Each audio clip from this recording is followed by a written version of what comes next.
Todd Miller with D'Addario Strings. Welcome back to Guitar 101. This is lesson 5.2. So now we're going to take our chord chart knowledge and we're going to go ahead and learn how to play our first song, Stand By Me.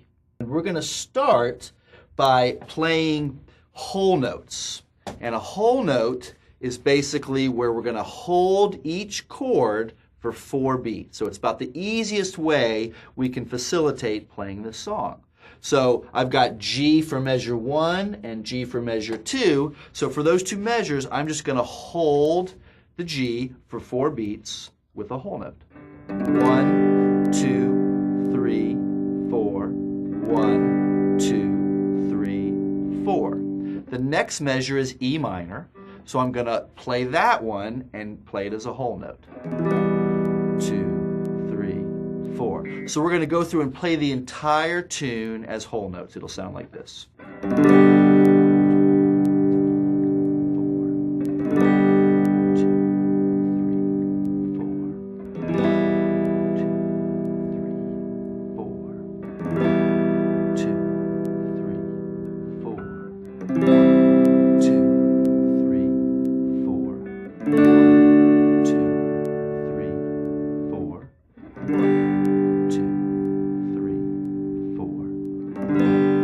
2, 3, 4. So I just played the pattern one time through as whole notes.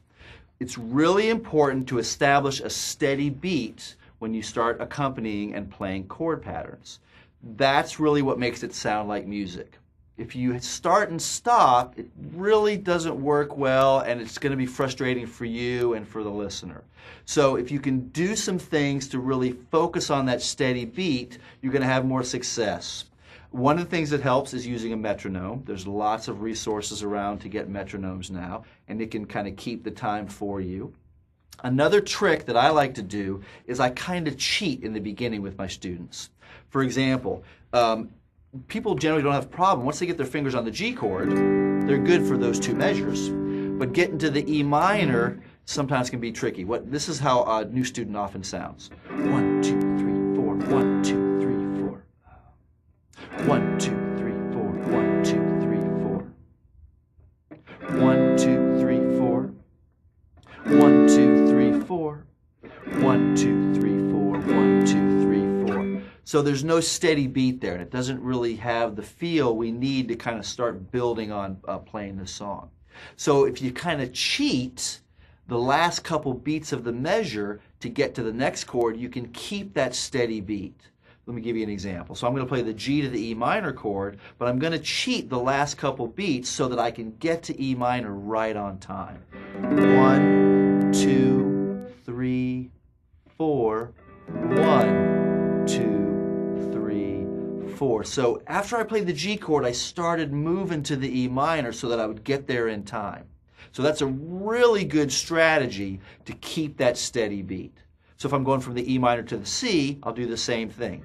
1, 2, and I'm moving 4, and I get to C, 2, and I move ahead of time to get to D, 2, and I move ahead of time to get back to G, 2. So that's going to really help establish that steady beat, which is so important to all music. So that's your kind of first goal, to try to get to where you can play Stand By Me as whole notes. The next goal is to play it as half notes. So now a half note is where we hold each note for 2 beats. So it's going to be the same pattern, but now we're going to basically strum twice as much. It's kind of like a math problem. Instead of holding something for 4 beats, we're going to hold it for 2 beats twice. All right, so it's going to sound something like this. 2, 3, 4. 1, 2, 3, 4. 1, 2, 3, 4. 1, 2, 3, 4. 1, 2, 3, 4.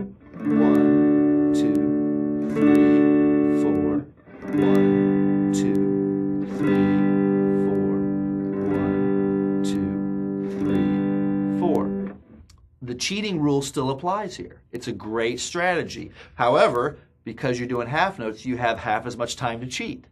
So it makes it a little more challenging. Hopefully, as you're starting to work on the half notes, your left hand's getting a little more facility, you're getting quicker. Remember we talked about earlier, muscle memory. This is always about muscle memory. The more you do this, the more your muscles remember where to go and the faster you're going to be and the more accurate and the better sound you're going to get.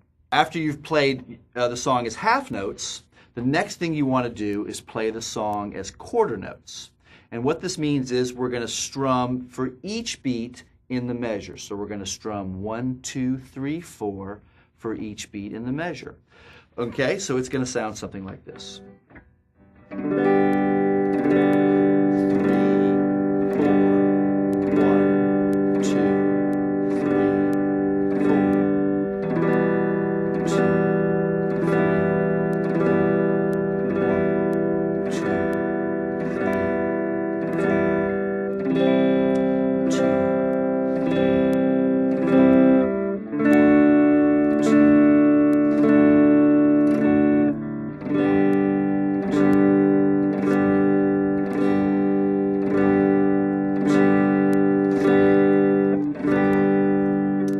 So quarter notes are a great accomplishment because now we can really start feeling the pulse of the music.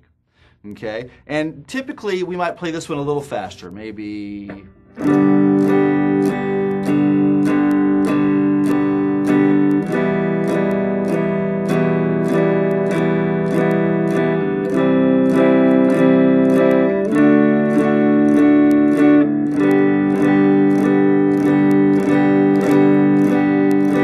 If you really watch my left hand, you'll notice I'm still kind of cheating. My hands move just slightly before the beginning of the next measure so that I can get there in time and keep that rhythm nice and steady. Okay? So one of the things that we should talk about is you want to work on gradually increasing your tempo. You want to start at a nice slow tempo to where you can be successful and keep that steady beat. And as you get comfortable with it, you want to speed up the tempo to the tempo that you want to play it at. You're going to have much more success like this, and it's just going to sound more musical. The last piece of the puzzle for Stand By Me is to add our strum pattern. And so we'll kind of shift gears a little bit here, and we're just going to focus on the right hand. So you want to get this rhythm in your head. Down, down, up, down, up.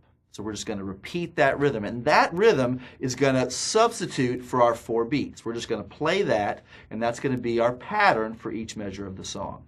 So down, down, up, down, down, down, up, down, up. Okay? It's a real common pattern. It works great in all kinds of tunes. Down, down, up, down, down, down, up, down. Okay? So that's our pattern. You might want to do it a little slower. Find out what works best for you. So the last piece of the puzzle here is we're going to incorporate that strum pattern into the tune. That pattern, once again, is going to substitute for our previous patterns for each measure. All right? Something like this.